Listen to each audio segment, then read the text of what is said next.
హరితహారం కార్యక్రమాన్ని చేపట్టిన సీఎం కేసీఆర్ ను అభినందించారు కాంగ్రెస్ నేత చిరంజీవి. బంజారాహిల్స్ రోడ్ నెంబర్ 10 లో నిర్వహించిన హరితహారంలో పాల్గొన్నారాయన. ఓ స్కూల్ విద్యార్థులకు మొక్కలు పంపిణీ చేశారు. అక్కడే మొక్కను నాటారు చిరంజీవి.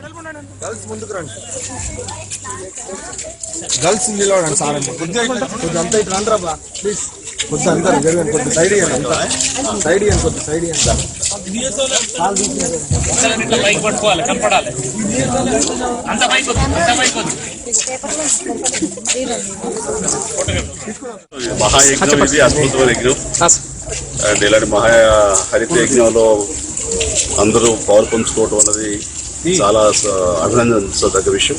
ముఖ్యంగా ఇలాంటి స్కీమ్ ని ముఖ్యమంత్రి గారు ఇలా ప్రవేశపెట్టడం అన్నది ప్రతి ఒక్కరూ ఆయన అభినందించాలి. ముఖ్యమంత్రి గారు మనస్ఫూర్తిగా ఇలాంటి కార్యక్రమానికి శ్రీకారం చుడుతున్నందుకు